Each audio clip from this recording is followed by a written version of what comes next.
வணக்கம் ஜோதி நண்பர்களே. தமிழ் புத்தாண்டு வருட ராசி பலன்கள். தமிழ் வருடங்கள் மொத்தம் 60.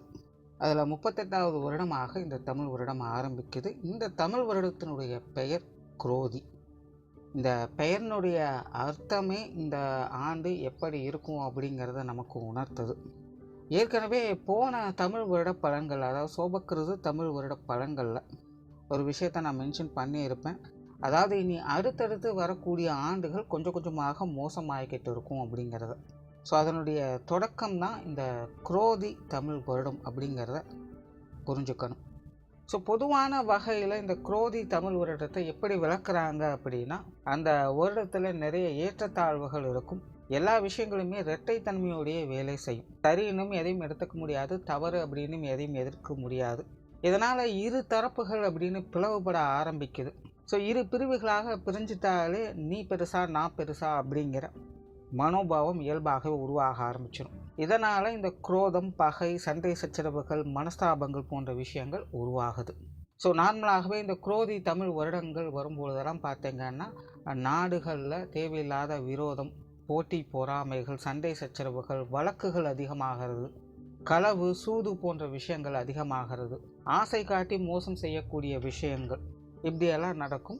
இது ஒரு பக்கம் நடக்க, நல்ல விஷயங்கள் அப்படிங்கிறதும் சைலண்ட்டாக கண்ணுக்கே தெரியாமல் ஒரு பக்கம் நடந்துக்கிட்டு தான் இருக்கும் அப்படிங்கிறதையும் சொல்கிறாங்க. அது வெளிப்படையாக தன்னை வெளிக்காட்டி கொள்ளாது. அது ஏன் தன்னை வெளிக்காட்டி கொள்ளாமல் இருக்குது அப்படின்னா, இரு பிரிவுகள் ஏற்படும் பொழுது மோசமான குணம் படைத்தவங்க அதைய வச்சு மிஸ்யூஸ் பண்ணவும் ஆரம்பிச்சிடுவாங்க. ஸோ நல்ல விஷயங்கள் அப்படிங்கிறது இந்த காலகட்டங்களில் வெளிப்படையாக இருக்காது. அது ஒரு மறைபொருளாகத்தான் செயல்படும் அப்படிங்கிறத குறிப்பிட்றாங்க. அதனால் இந்த காலகட்டங்களில் கண் முன்னாடி பார்க்குறதையும் கேட்குறதையும் வச்சு எந்த ஒரு விஷயத்தையும் அவசரமான முடிவு எடுத்துறாதீங்க. பொறுமை, நிதானம், பகுத்தாராயக்கூடிய திறன் இந்த காலகட்டங்களில் எல்லாருக்குமே தேவைப்படக்கூடிய ஒரு விஷயமாக இருக்குது. ஆல்ரெடி பொதுவான நாட்டு நடப்பின் வகையில் இது எல்லாமே போன ராகுகேது பேச்சிலேருந்தே நடக்க ஆரம்பிச்சிருச்சு.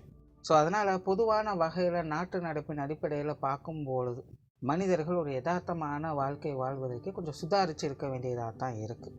சரி, இந்த குரோதி வருடத்தில் இந்த கிரகங்களுடைய அமைப்புகள் அப்படின்னு பார்க்கும்பொழுது மாத கிரகங்களுடைய பயிற்சிகள் அப்படிங்கிறது வழக்கம் போல் இருக்கும். அதில் பெருசாக மாற்றங்கள் எதுவும் இருக்காது. பட் வருட கிரகங்கள் அப்படின்னு பார்க்கும்பொழுது குரு பயிற்சி மட்டும்தான் இருக்குது. 2024 மே மாதம் மேசராசியிலிருந்து ரிஷபராசிக்கு குரு பயிற்சி ஆகும். ஸோ வருட கிரகங்களுடைய பயிற்சி அப்படின்னு பார்க்கும்பொழுது குரு பயிற்சி மட்டும்தான் இருக்குது. ஆனால் ஜூன் மாதத்தில் தொடர்ந்து ஒரு 5 மாதங்களுக்கு சனி வக்ர நிலையில் செயல்படும். அதாவது சனி கும்ப ராசிக்குள்ளேயே வக்ர நிலையை அடையுது.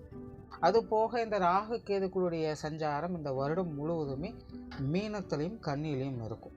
ஸோ இந்த அமைப்புகள் தான் ஒவ்வொரு ராசிகளுக்கும் ஒவ்வொரு விதமான மாற்றங்களை ஏற்படுத்தும். அது என்ன அப்படிங்கிறத நீ மேற்கொண்டு பார்க்கலாம். துலாம் ராசிக்கு இந்த குரோதி தமிழ் புத்தாண்டு வருடம் கம்ப்ளீட்டாகவே ஒரு கலவையான வருடமாக இருக்கும். எந்த ஒரு விஷயம் எடுத்துட்டிங்கனாலும் அதில் ஒரு சைட் பாசிட்டிவும் இருக்கும், ஒரு சைட் நெகட்டிவும் இருக்கும்.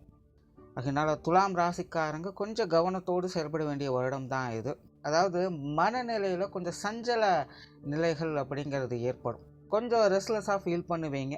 லைஃப்பும் பார்த்திங்கன்னா நிறைய அப்ஸ் அண்ட் டவுன்ஸ் இருந்துக்கிட்டே இருக்கும். கொஞ்ச நாள் நல்லா ஜாலியாக இருப்பீங்க, கொஞ்ச நாள் பார்த்திங்கன்னா எதையுமே கண்டுகொள்ளாமல் விலகி இருப்பீங்க. இந்த மாதிரி உங்களுடைய ஆக்டிவிட்டீஸ்லேயே பார்த்திங்கன்னா கம்ப்ளீட்டாக நிறைய சேஞ்சஸ் இருந்துக்கிட்டே இருக்கும். அதனால் துலாம் ராசிக்காரங்க நிதானத்தோடும் பொறுமையோடும் செயல்பட வேண்டிய வருடம் இது. நல்ல விஷயம் என்னென்னா, கிரக அமைப்புகள் உங்களுக்கு சாதகமாக இருக்குது. ஆனால் ஸ்தான பலங்கள் தான் பெருசாக உங்களுக்கு சப்போர்ட் பண்ணல. அதனால தான் அந்த தேவையில்லாத அலைச்சல்கள், சிரமங்கள் அப்படிங்கிறது இந்த வருடம் தவிர்க்க முடியாததாக இருக்கும். பட் சிரமப்பட்டாத ஒரு விஷயத்தை செஞ்சு முடிச்சிடுவீங்க. முடிவுகள் பார்த்திங்கன்னா உங்களுக்கு ஒரு திருப்தி தரக்கூடிய வகையிலேயே அமையும். ஐயோ எவ்வளவோ சிரமப்பட்டோம், எவ்வளவோ கஷ்டப்பட்டோம், என்னென்னமோலாம் நினச்சோம், பட் பரவாயில்ல எல்லாம் நல்லபடியாக தான் முடிஞ்சிருக்கு அப்படின்னு நீங்கள் ஃபீல் பண்ணக்கூடிய வகையில் முடிவுகள் எல்லாமே உங்களுக்கு சாதகமாக இருக்கும். பட் அதில் வரக்கூடிய அலைச்சல், டென்ஷன் போன்ற விஷயங்கள், மெயினாக குழப்ப நிலை, கண்டினியூஸாக ஒரே மாதிரி செயல்படவே முடியாது. திடீர்னு பார்த்தீங்கன்னா ஒரு விஷயத்தில் ரொம்ப முன்னாக செயல்பட்டு இருப்பீங்க, அப்படியே அதிலேருந்து விலகி வேறு ஒரு விஷயத்துக்கு மாறிடுவீங்க, இல்லைனா மாற வேண்டிய சூழ்நிலைகள் உருவாகும். ஸோ உங்களுடைய ஆக்டிவிட்டீஸும் சரி, உங்களுடைய ஒர்க் ப்ராசஸும் சரி, ஒரு பிரேக் எடுத்து தான் நடக்கும். உங்களுடைய எண்ணங்கள் மாறிக்கிட்டே இருக்கும். ஒரு விஷயத்தை செஞ்சுட்டு இருக்கும்போது கம்ப்ளீட் பண்ணுறதுக்கு முன்னாடியே சரி இதை விட இன்னொன்று பெஸ்ட்டாக இருக்குது, அதை ட்ரை பண்ணி பார்க்கலாம் அப்படிங்கிற மாதிரி மாறிடுவாங்க. ஸோ அந்த மாதிரியான எண்ணங்கள்லாம் இந்த வருடம் தவிர்க்க வேண்டியதாக இருக்கும். அதாவது ஒரு விஷயத்தை கம்ப்ளீட் பண்ணிவிட்டு அடுத்த ப்ராசஸ்க்கு போங்க. பாதியில் விட்டுட்டு வராதிங்க. அதுதான் உங்களுக்கு பெரிய பிரச்சனையாக இருக்கும்.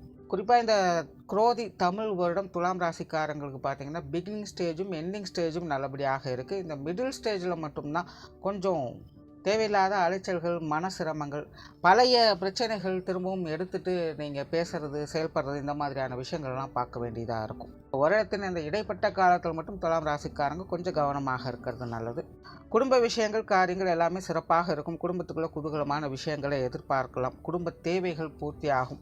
குடும்பத்திலிருந்து வரக்கூடிய அந்த சின்ன சின்ன கூச்சல் குழப்பங்கள் அப்படிங்கிறதெல்லாம் குறைய ஆரம்பிக்கும். குறிப்பாக பெற்றோர்கள் வகையிலிருந்து வந்த சங்கடங்கள் அப்படிங்கிறது சிறு சிறிதாக விலக ஆரம்பிக்கும். கணவன் மனைவி உறவுகளுக்குள்ள சிறப்பான நிலைகளை எதிர்பார்க்கலாம். திருமண விஷயங்கள், புத்திரபாக்கிய அமைப்புகள் இதெல்லாமே கூட உங்களுக்கு சிறப்பாகவே இருக்குது. காதல் சார்ந்த விஷயங்கள் இதெல்லாமே கூட உங்களுக்கு சிறப்பாகவே இருக்குது. காதல் விஷயங்கள் கைகூடுவதற்கான வாய்ப்புகளும் இந்த வருடம் அதிகமாகவே இருக்குது.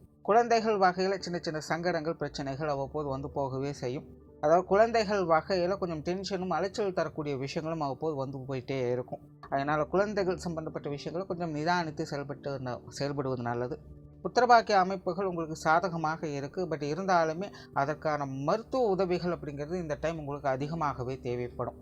மகப்பேறு அப்படின்னு வரும்போது துலாம் ராசிக்காரங்களுக்கு உடல்நலம் சார்ந்த விஷயங்களில் கூடுதல் கவனம் தேவை. ஏன்னா மகப்பேறு சம்மந்தப்பட்ட விஷயங்கள் நிறைய ஹெல்த் இஷ்யூஸ் வர்றதுக்கான சான்சஸ் அதிகமாக இருக்குது. ஸோ துலாம் ராசி பெண்கள் உடல்நலம் சார்ந்த விஷயங்கள் இந்த வருடம் கொஞ்சம் கவனம் எடுத்துக்கங்க. நார்மலாகவே துலாம் ராசிக்காரங்களுக்கு இந்த உடல்நலம் சார்ந்த விஷயங்கள் அப்படிங்கிறது கொஞ்சம் பாசிட்டிவ் நெகட்டிவ் கலந்த நிலைகளில் தான் இருக்குது. உங்களுடைய பழைய உடல்நல பிரச்சனைகள் அப்படிங்கிறது க்யூர் ஆகும். ஆனால் அதே நேரம் புதிய உடல்நல பிரச்சனைகள் அப்படிங்கிறது உருவாகும். ஆகினால் துலாம் ராசிக்காரங்க இந்த ஹெல்த் சம்மந்தப்பட்ட விஷயங்கள்லாம் கேர்லெஸ்ஸாக இருக்க வேண்டாம். அப்பப்போ அந்த விஷயங்களை கொஞ்சம் கரெக்டாக பார்த்துக்கோங்க. குறிப்பாக உணவு சார்ந்த விஷயங்கள் மற்றும் ஓய்வு சார்ந்த விஷயங்களில் கூடுதல் கவனம் தேவை. மறைமுக நோய்கள் வருவதற்கான வாய்ப்புகளும் இருக்குது. அதாவது நிறைய பேருக்கு பார்த்திங்கன்னா நிறைய பிரச்சனைகள், வலிகள், தொந்தரவுகள்லாம் உடலில் இருக்கும். பட் ஸ்கேன் பண்ணி பார்த்தா கூட பெருசாக எதுவுமே தெரியாது. டாக்டர் போய் பார்த்தாலும் எல்லாம் நல்லா தான் இருக்குது அப்படின்னு சொல்லுவாங்க. பட் உங்களுக்கு உள்ளுக்குள்ளே பார்த்திங்கன்னா தேவையில்லாத ஒரு எரிச்சலான உணர்வு இருந்துக்கிட்டே இருக்கும். அந்த மாதிரியான தொந்தரவுகள் அடிக்கடி வந்து போவதற்கான வாய்ப்புகள் இருக்குது. அதே போல் இந்த மறைவிடம் சார்ந்த இடங்களில் வரக்கூடிய தொந்தரவுகளும் சிலருக்கு ஏற்படுறதுக்கு வாய்ப்புகள் இருக்குது. ஸோ சுருக்கமாக சொல்ல இந்த உடல்நலம் சார்ந்த விஷயங்களில் மறைமுகமான தொந்தரவுகள் எதாக இருந்தாலும் அது துலாம் ராசிக்காரங்களுக்கு இந்த வருடம் கொஞ்சம் தொந்தரவாக இருந்துக்கிட்டே இருக்கும். ஸோ அது சம்மந்தப்பட்ட விஷயங்களில் கொஞ்சம் கவனமாக இருங்க. உற்றார் உறவினர்கள், நண்பர்கள் சார்ந்த விஷயங்கள்லாம் கொஞ்சம் பட்டுப்படாமலுமே இருக்குது. பொதுவாகவே பொது வாழ்க்கை சம்மந்தப்பட்ட விஷயங்கள் துலாம் ராசிக்காரங்களுக்கு அவ்வளோவாக ஈடுபாடு இருக்காது. இது வரைக்கும் அப்படி இப்படின்னு கொஞ்சம் அப்படி போயிட்டு வந்துட்டு இருப்பீங்க. பட் இந்த வருடம் பார்த்தீங்கன்னா அது சார்ந்த விஷயங்கள் உங்களோட ஆக்டிவிட்டீஸ் கொஞ்சம் கம்மியாகிடும். அவங்க வகையில் பழக்க வழக்கங்கள் அப்படிங்கிறது சராசரியான வகைகளில் இருக்கும். ரொம்ப பெருசாக புதுசாக எதையும் எக்ஸ்பெக்ட் பண்ண முடியாது. அதே போல் உற்றார் உறவினர்கள், நண்பர்கள் சார்ந்த விஷயங்களும் பார்த்திங்கன்னா பட்டும்படாமலுமே இருக்கும். உறவினர்களாகட்டும் நண்பர்களாகட்டும் எதையுமே பெருசாக கண்டுகொள்ளவே மாட்டாங்க. ஸோ நீங்களும் அதுக்கு தகுந்த மாதிரி கொஞ்சம் ஒதுங்கிருந்து செயல்பட்டு வருவதே நல்லது. மாணவர்களுக்கு கல்வி மற்றும் வித்தை சார்ந்த விஷயங்கள் இந்த வருடம் சாதகமாகவே இருக்குது. மாணவர்களுடைய தேவைகள் பூர்த்தி அடையக்கூடிய வகையில் இந்த வருடம் அமைஞ்சிருக்கு. மாணவர்களுக்கு இடமாற்றங்கள் போன்ற விஷயங்கள்லாம் சாதகமாகவே இருக்கும். கடந்த சில வருடங்களாகவே கல்வி வித்தை சம்பந்தப்பட்ட விஷயங்களில் இந்த துலாம் ராசி மாணவர்கள் மனநிலையில் ஒரு மாதிரியான குழப்ப நிலைகள் அப்படிங்கிறது இருந்துட்டு வரும். இந்த வருடம் அதெல்லாமே விலகி ஒரு தெளிவான சிந்தனைகளை பெற்று வருவாங்க. மாணவர்கள் முன்னேற்றம் பெறக்கூடிய வருடமாகவே இது அமைஞ்சிருக்கு. தொழில், வேலை, உத்தியோகம் சார்ந்த விஷயங்கள் இந்த வருடம் முழுவதுமே ஒரு கலவையான நிலைகள் இருக்குது. முடிஞ்ச வரைக்கும் புதிய முயற்சிகள் எதுவும் செய்யாமல் இருக்கிறதே நல்லது. ஏன்னா துலாம் ராசியை பொறுத்த வரைக்கும் இருக்கிற விஷயங்களை காப்பாற்றிக்கிட்டாலே அதுவும் ஒரு பெரிய விஷயமாகத்தான் இருக்குது. எனக்கு கிரக நிலைகள் கரியர் பேஸ்டான விஷயங்களும் கொஞ்சம் தொந்தரவுகளை அதிகம் கொடுப்பதற்கான வாய்ப்புகள் அதிகம் இருக்குது. செய்கிற விஷயங்கள்லாம் கரெக்டாக தான் செஞ்சிட்ருக்கோம். யோசிச்சுட்டு பார்த்தோம்னா எல்லாமே சரியாக தான் இருக்கும். பிளான் பிரகாரம் எல்லா விஷயங்களும் ப்ராசஸ் ஆகிட்டு தான் இருக்கும். பட் இருந்தாலுமே டெவலப்மெண்ட் அப்படிங்கிறது வரவே வராது. இல்லைனா எதிர்பார்த்த அளவுக்கு அங்கே எதுவுமே இருக்காது. கரெக்டாக தான் எல்லா விஷயங்களுமே உங்களுடைய பிளான் பிரகாரம் ப்ராசஸ் பண்ணி எக்ஸிக்யூட் பண்ணியிருப்பீங்க. பட் ரிசல்ட் அப்படின்னு பார்க்கும்போது ஏதோ ஒன்று மிஸ்மேட்ச் ஆகிக்கிட்டே இருக்கும். அந்த மாதிரியான தொந்தரவுகள் அதிகம் இருக்கும். அண்ட் சிலருக்கெல்லாம் பார்த்திங்கன்னா இடமாற்றங்கள், வேலை மாற்றங்கள் போன்ற விஷயங்கள்லாம் ஏற்படும். சிலர் பார்த்திங்கன்னா வேலை சார்ந்த விஷயங்கள்லாம் கொஞ்சம் பிரேக் எடுக்க ஆரம்பிப்பாங்க. ஸோ தொழில், வேலை, உத்தியோக ரீதியாக இந்த வருடம் முழுவதுமே ஒரு கலவையான நிலைகள் தான் இருக்குது. ஆகினால் இருக்கிற விஷயங்கள் சரியாக மெயின்டைன் பண்ணிட்டு வந்தாலே அதுவே ஒரு பெரிய விஷயம்தான். வெளியூர் மற்றும் வெளிநாடு சம்மந்தப்பட்ட விஷயங்களில் கவனம் அதிகமாக தேவைப்படும். வெளிநாடு சார்ந்த விஷயங்கள் உங்களுக்கு சாதகமாக இருக்கும். அதே போல் பொருளாதார ரீதியான விஷயங்களும் இந்த வருடம் ஒரு கலவையான நிலைகள் தான் இருக்குது. ஒரு பக்கம் வருமானம் அப்படிங்கிறது இருக்கும். பட் இருந்தாலும் சேமிப்புகள் அப்படிங்கிறது உங்களுக்கு சேர்றது அப்படிங்கிறது ஒரு பெரிய விஷயமாக இருக்கும். ஸோ துலாம் ராசிக்காரங்க இந்த காசு பண சமாச்சாரங்களை ரொம்பவுமே கச்சிதமாக கையாள வேண்டிய காலகட்டம் இது. ஏதாவது ஒரு வகையில் செலவுகளும் விரயங்களும் ஏற்படுத்திடும். சிலர்லாம் பார்த்திங்கன்னா தேவையில்லாத விஷயங்களில் ஈடுபட்டு காசு பணங்களை இழக்க நேரிடும். ஆல்ரெடி துலாம் ராசிக்காரங்களுக்கு இந்த விஷயத்தை ஒரு வருடமாக சொல்லிக்கிட்டு தான் இருக்கேன். மற்றவங்களை நம்பி இந்த காசு பண சமாச்சாரங்களில் ஈடுபட வேண்டாம். உங்களுக்கு தெரிஞ்ச விஷயங்களை, உங்களுக்கு நம்பிக்கையான விஷயங்களை மட்டும் செயல்படுத்திட்டு வாங்க. ஏன்னா இந்த காசு பண சமாச்சாரங்கள் அப்படின்னு வரும்போது தான் மற்றவங்க வகையில் தேவையில்லாத பிரச்சனைகளும் சங்கடங்களும் அதிகமாக உருவாகும். ஸோ இந்த கொடுக்கல் வாங்கல் விஷயங்கள், கடன் சம்மந்தப்பட்ட விஷயங்கள் இதெல்லாமே ரொம்பவுமே கவனமாக கையாளணும். இல்லைன்னா காசு கையை விட்டு போகுமே தவிர திரும்பி வர்றதுக்கு ரொம்பவுமே சிரமப்படும். அதே போல் இந்த யூக வணிகங்கள், ஸ்பெகுலேட்டிங் சார்ந்த விஷயங்கள்லாம் ரொம்பவுமே கவனமாக இருங்க. சொத்து சுகங்கள் சார்ந்த விஷயங்கள் இந்த வருடம் சாதகமாகவே இருக்குது. சொத்துக்களுடைய சேர்க்கைகள் உருவாவதற்கான வாய்ப்புகள் இருக்குது. வீடு, நிலம், பூமி, வாகனம் போன்ற விஷயங்களால் ஆதாயம் அப்படிங்கிறது உண்டு. கடந்த சில வருடங்களாக சொத்து சுகங்கள் வகையில் தேவையில்லாத சங்கடங்கள், பிரச்சனைகள், பாகப்பிரிவினைகள் போன்ற விஷயங்கள்லாம் நிறைய பேருக்கு ஏற்பட்டு இருக்கலாம். பட் இந்த வருடத்திலிருந்து இனி தொடர்ச்சியாக உங்களுடைய சொத்து சுகங்கள் சார்ந்த விஷயங்கள் இந்த சங்கடங்கள் குறைய ஆரம்பிக்கும். அதன் வகையில் வளர்ச்சியை பார்க்க முடியும். வீட்டுக்கு தேவையான பொருட்கள் சேரும், ஆடை ஆபரண சேர்க்கைகள் சேரும். துலாம் ராசிக்காரங்களுக்கு அசட் சம்பந்தப்பட்ட விஷயங்கள் ஒரு சாதகமான அமைப்புகள் இனி ஏற்படும். ஸோ ஓவராலாக இந்த குரோதி தமிழ் வருடம் துலாம் ராசியை பொறுத்த வரைக்கும் அனைத்து விஷயங்களுமே ஒரு கலவையான நிலைகளில் தான் இருக்குது. முடிஞ்ச அளவுக்கு நல்ல விஷயங்களில் கான்சென்ட்ரேட் பண்ணுங்கள். நன்றி, வணக்கம், வாழ்க வளமுடன்.